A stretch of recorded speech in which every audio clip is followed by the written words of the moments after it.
How to structure a winning sales force. Part 6 of the Revenade Business Growth Series, September the 9th, 2014. Today's presenter is Tim Phillips, Managing Director of Revenade. His focus is on sales training and practice, coaching practice, 35 years experience, blah, blah, blah. D will do the introduction, and we'll cue Tim with saying, and take it away. Thank you, Dee, and good morning and welcome to everyone. It's great to be with you again, and today we are going to focus our conversation on creating and organizing a winning sales structure.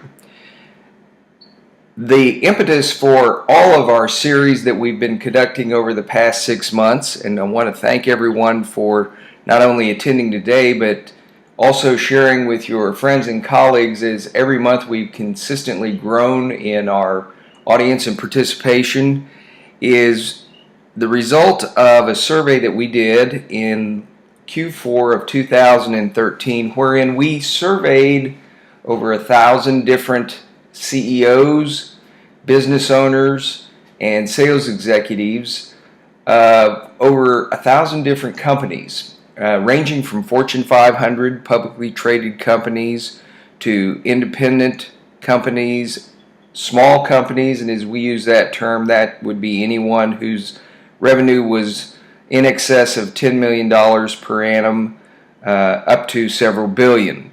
And in that, the purpose of our survey was really to ask questions to gain insight into what distinguishes the top performing sales teams from their peers. And from those results, we've found some extremely interesting results that have formed our thoughts that we've shared with you and will continue to share going forward. One of the key areas that we found, though, regardless of size of organization and enterprise, or whether CEO of Fortune 500 or business owner of new, rapidly growing organization, is that there are 3 what we call the ability challenges when it comes to sales that all struggle with. And those that are really the high-performing organizations do these very well, and there are supporting structures that we can use to help overcome these challenges. But the 3 challenges faced by everyone, first of all, when it comes to sales, is visibility. And that visibility speaks to what is the visibility of my revenue or my sales, not only in the short term, whether it be this week or month or quarter, but more importantly over the year and then over the horizon into the next 1 to 3 years, so that I can start to make investments in the organization based upon the fuel or cash flow coming in from my sales. Having the ability to know where those revenues will be coming from, and then making sure that the information that I'm making those decisions on is reliable information, that it's consistent and the quality, and there aren't any gotchas or surprises that will allow me to make sound, prudent business decisions. The third and most important, though, what we're striving to do is to be able to do this with predictability. The predictability of knowing quarter over quarter, year over year, and not only for internal investment decisions, but also setting the expectations with our stakeholders and shareholders and the investment community, so that we're setting proper expectations and that we have a high degree of predictability in doing so. So through that and addressing these 3 ability challenges, we found that there are really 7 areas that we need to focus upon within the sales organization to ensure that we have visibility, reliability, and predictability. And in that, what we've created is what we call our Enterprise Sales Predictability Program, or as we like to call it, ESP. And in ESP, what we focus upon in our conversation here today will be upon the sales force structure. How do we organize and structure our team in order to achieve the predictable revenue to sustain the organization? The other things that contribute to that are the coverage model. How are we selling to our customers and clients what it is that we have to sell? We also focus on sales process. Process is extremely important, for without process we can't manage our sales, and without the management of our sales it's virtually impossible to have predictability, but more importantly is also scalability for growth of the organization. The other area we spend significant amount of interest and time in developing is what we call sales intelligence. This is intelligence that is gleaned from past experience, but also with regard to our competitors and market conditions, and then casting those in terms of what we call meaningful key performance indicators, or as you see here, the acronym KPIs. These are the measures that we can align our current progress against to see if we are on track and we have that predictability. Another very key area that we focus on are the incentives that we have for the members of our team within our sales organization, and making sure that the quotas are aligned not only with the financial performance expectations of the enterprise, but also are rewarding for the individual so that we can find, engage, and retain the very best talent that's in the market as we move forward. The most key area, though, is people. Do we have the right people with the right experience, expertise, skills, abilities, gifts, and talents? And if we don't, how do we find and attract those? And to the degree that we can, how do we enable those people through either training and coaching to maximize their full potential?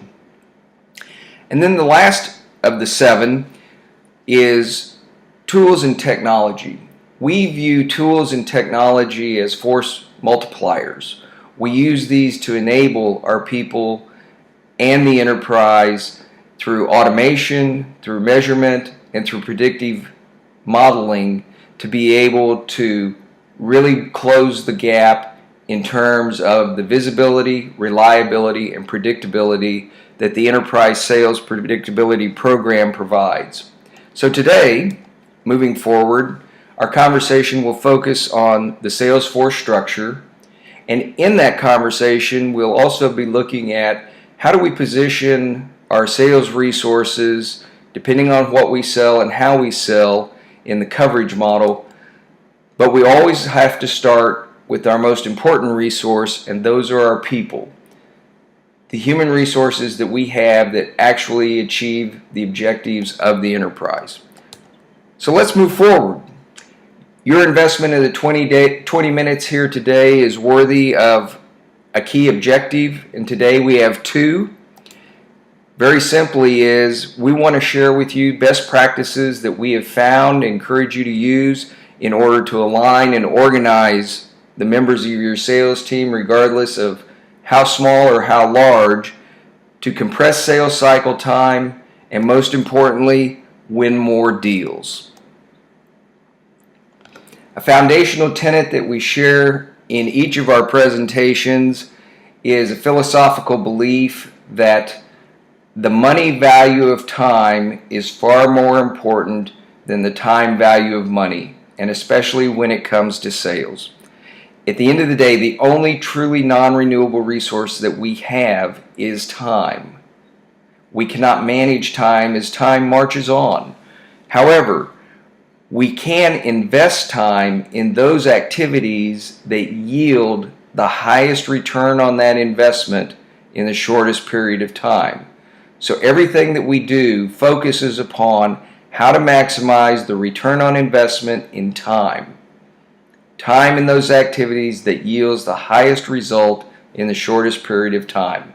The money value of time.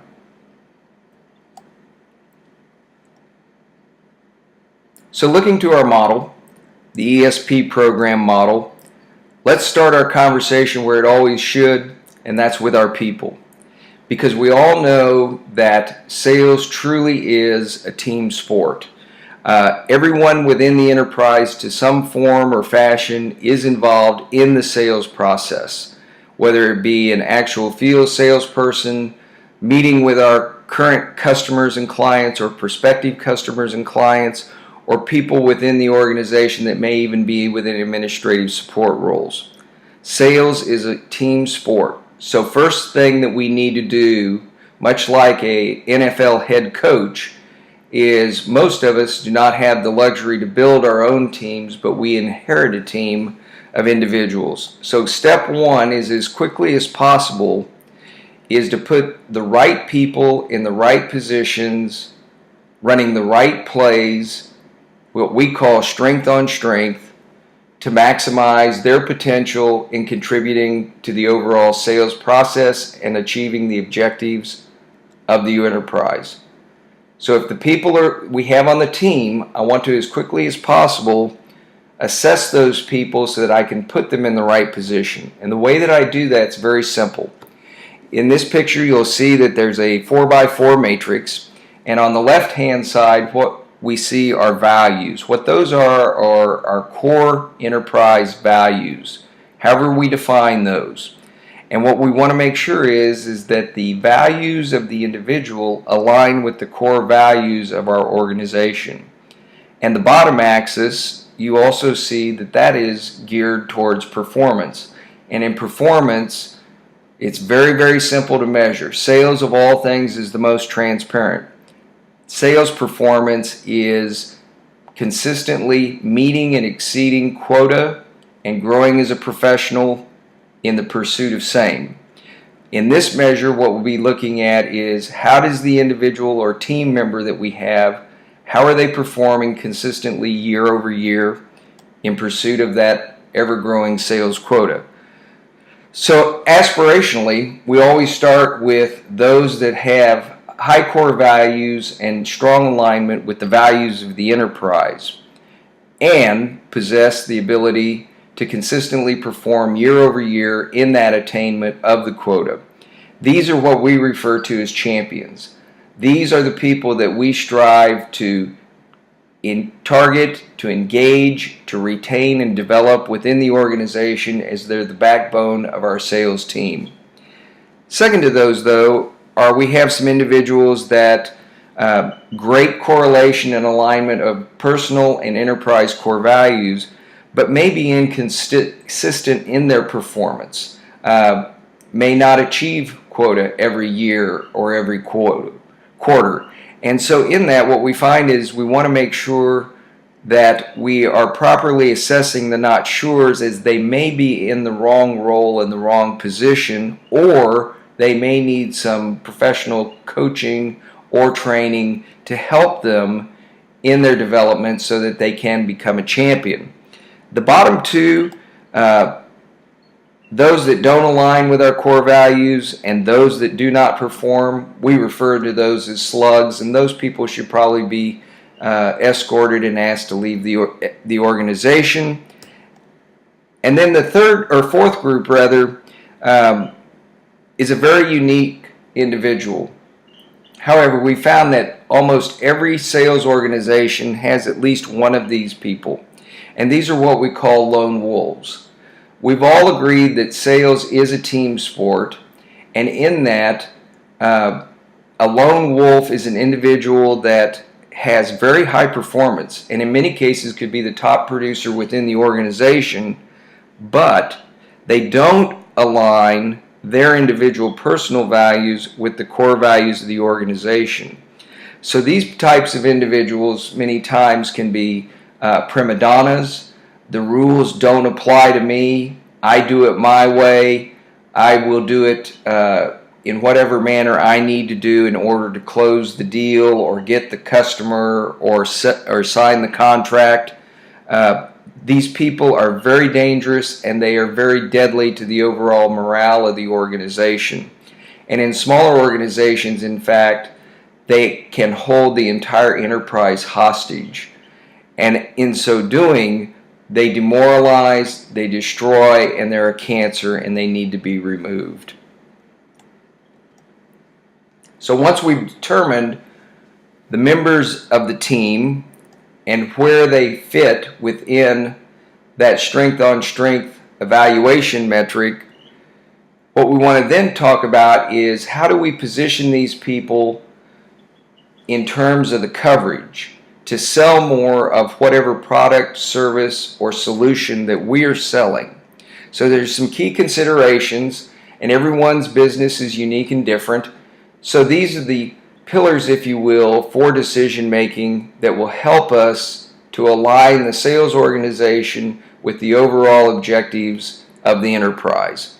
First is determining, are we selling a product or a service? Or perhaps we're selling a solution in which we lead with a product and then we support that with a service. So ask yourself, what is it that we're selling? Is it very simply a product, a service, or a combination of those that we could call a solution? Is what we sell a one-time sale, or is it more of a repeatable supply model in which we'll continue to sell this product or service multiple times? How are we selling geographically? Do we sell today in only one city or perhaps geographic region?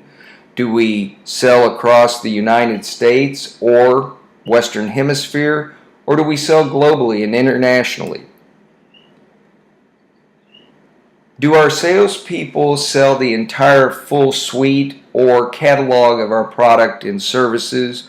Or are our products so unique and different that it requires a high degree of subject matter expertise, and we have defined salespeople selling specific products within that? So a full suite salesperson would be someone perhaps furniture sales, things of that nature, versus product exclusive perhaps could be someone that sells jet engines or very sophisticated enterprise resource planning software, things of that nature. Does our product or our service require installation? Does it require training? Does it require ongoing maintenance and support of whatever that may be? And most importantly is, who will sell the installation, the training, and the maintenance?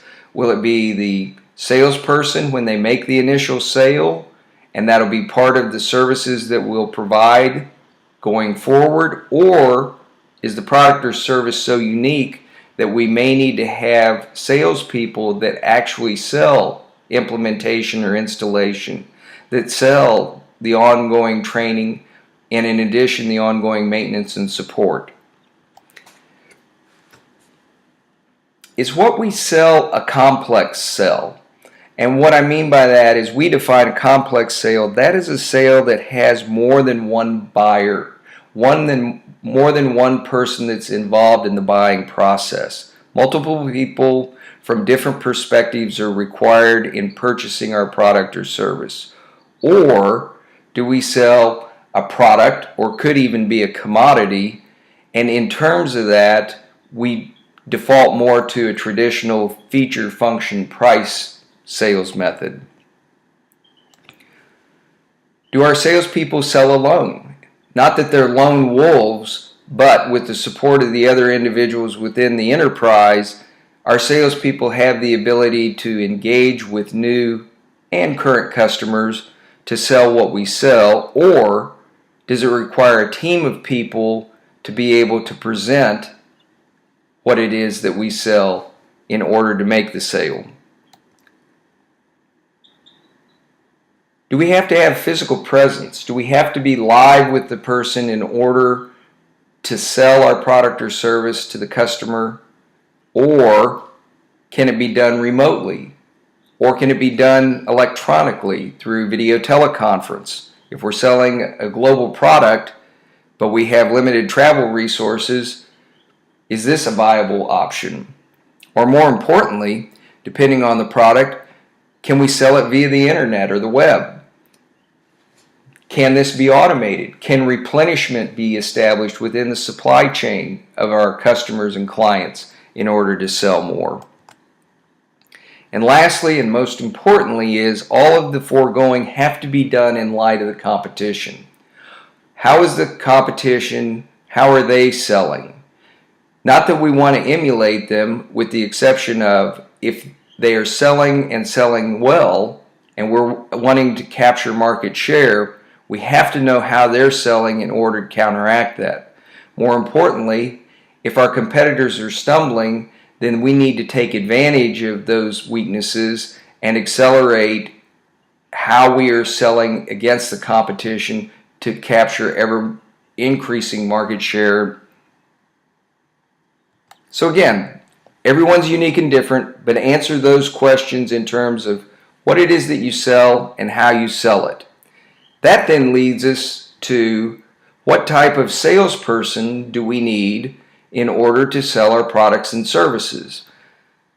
The vast majority of people sell either to new customers or clients, or they're selling new products and services to existing customers and clients.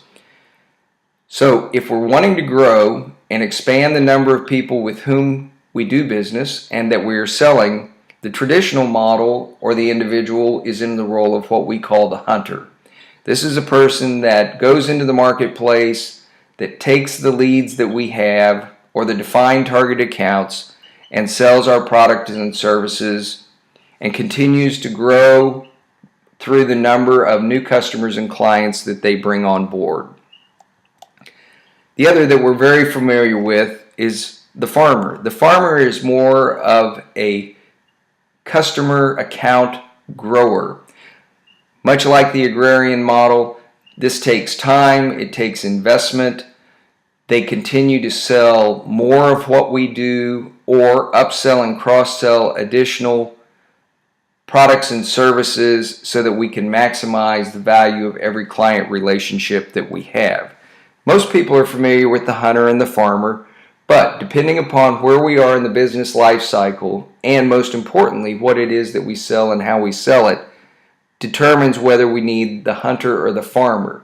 Assessing our current team members in terms of their strengths and their personality profiles, which are they best suited for, and making sure that we're putting in those appropriate roles. Now there's a third group which is unique and different that we refer to as the scout.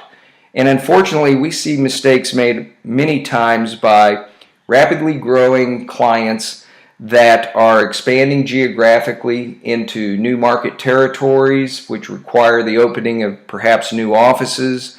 And in that, and in well-intentioned, rewarding high-performing salespeople by transferring those people and allowing them to serve as the point on the tip of the spear, if you will, to open a new market office, which is a big mistake we found. Given the fact that many times what we're doing is we're taking a top producing hunter or top producing farmer and putting them into a new marketplace where they may not have any existing relationships. So I've hurt myself two ways. One is I've taken my top producing performer out of their market that they've grown and have put them into a market that is going to take a significant amount of time. So depending upon where I am in my life cycle in growing my enterprise, this could have a slowing effect on my top line revenue growth. Now, if I have the ability and the luxury to backfill for this individual and have groomed that person to take on that role responsibility, then this model works fine. A better approach perhaps might be to consider hiring someone that's already in an existing marketplace that has the relationships, and not only that, combined with a high reputation, would be a better person to serve in the scout role. And the fourth role that we're seeing more of, depending upon the product or service that our clients are selling, is what we call a shepherd. And the shepherd is really coming to the fore in terms of social media. The shepherd traditionally has been someone that is recognized as an industry or a product or service line subject matter expert. They're the guru. And as a shepherd would, they have a following. They have a flock. They have people that read what they write. They listen to what they say. They look to them for their wisdom and guidance. And so in terms of that now, with social media capabilities, we see more and more people becoming shepherds that do have a following. So based upon whatever our product or service may be that appeals to that affinity group that is following that shepherd, we want to position the shepherd either through actual employment or endorsement of our product and service to bring their flock as we grow our business. So be thoughtful and mindful in terms of not only the existing members that I have on the team, but also looking to fill any gaps that I may have based upon the current skill sets of my team members. For the hunter, to find and engage, the farmer to grow and cultivate, the scout to land the new market, and the shepherd to bring his existing flock. Let's turn our attention now in bringing all this together. We've talked about the coverage model and then aligning our people. Let's put them into a structure and an organization. And again, the fact that everyone is unique and different, ever be mindful of putting people in positions where they can deliver the greatest value in the shortest period of time, that time value of money, so that we have strength on strength, using this as a rough functional schema, if you will, and would need to be modified based upon the specific needs of every organization. I'm going to restart this. That was a bad transition, D. I'm sorry.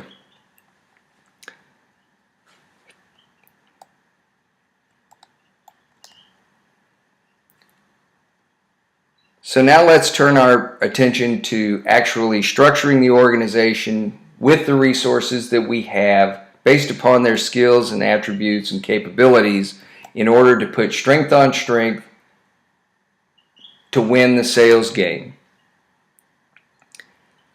This is a functional org chart that can be adapted for any particular sales situation. The main thing to focus on here is that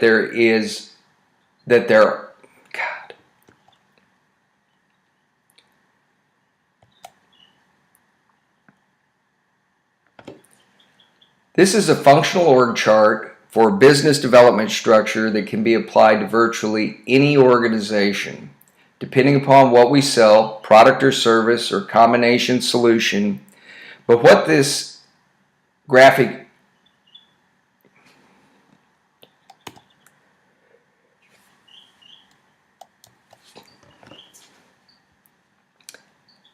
This is a functional org chart for a business development structure. God.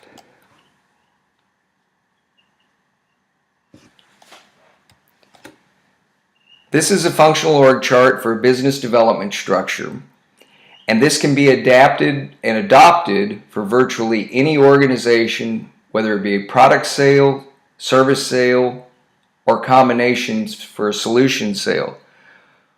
What this organization chart stresses, though, is we need to have a hand-in-glove working relationship in a highly collaborative fashion between the sales leadership and the marketing leadership. In those defined roles, then, we have supporting roles.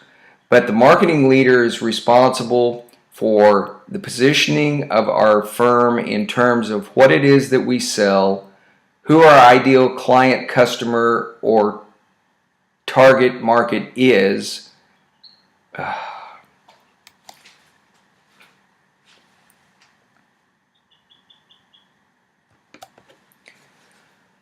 What we have here is a functional organization chart for a business development organization. Regardless of whether selling a product or a service or a combination solution of both of those, what this organization chart stresses is that we need to have two leaders working in a highly collaborative fashion. We need to have a marketing leader that is understanding the market in terms of who is our ideal client or customer, what are their specific needs and wants, and how do we best position our product, service, or solution to satisfy those wants and needs. Raising market awareness, communicating our brand and the differentiators of our products and services relative to the competition. So in this organization, the marketing leader, at the end of the day, is focused on creating ever higher increasing quality of leads, which are opportunities that can be pursued by the sales team for engagement and closing faster. So in that marketing leaders organization, we also believe it's important to have someone who's responsible for our vendor and channel partners, suppliers, people that are in our market mix, and developing deep relationships with those people so that we can work together with those people to help in selling more of what we sell. We also see an area for marketing coordination. That includes everything from events to advertising to public relations. And we also find that it's very important that the inside sales organization, or the first touch, whether that be by phone, electronically, combination, the first touch with a prospective customer or client, the inside salesperson needs to be within the marketing organization because they're the first eyes and ears on those prospective customers and clients that we have. We then want all of those efforts to create the highest quality leads or opportunities for potential sale that immediately move toward the sales team and the sales leader within his organization. And the person who has the greatest role responsibility, in smaller organizations it's done by the sales leader, but through growth we find that the sales operations management or the sales operation manager really becomes the air traffic controller, if you will, that handles all of the lead processing, the assignment of leads to the field salespeople, and making sure that we are managing our sales organization using the KPIs we talked about in the sales intelligence, gathering competitor information, gathering market intelligence, transforming that into actionable intelligence that helps the field sales representatives engage and close more deals faster. So, take this model, think about it, apply it to your business, look for the gaps in the organization, but most importantly, put strength on strength with the existing team members that we have to sell more faster, to maximize the money value of time. And as we all know, as we structure the organization, we want to think about scalability. How do we build a long-term sustainable organization that has the ability to have a repeatable structure model that we can continue to deploy as we grow over time? The coverage comes first. How do we align? But most importantly is, at the end of the day, it's all about the people, developing our people, and finding those people that fill the gaps in our current team with the unique skills, capabilities, competencies, experience, and expertise to achieve our overall sales objectives. Because at the end of the day, when it comes to sales, we know sales is all about performance. And in the sales world, second place is a first place loser. So whatever we can do and whatever actions we need to take in order to give ourselves the competitive advantage to be the winner at the end of the day is the focus of everything that we should be doing. I thank you for your time today. I trust this has been valuable.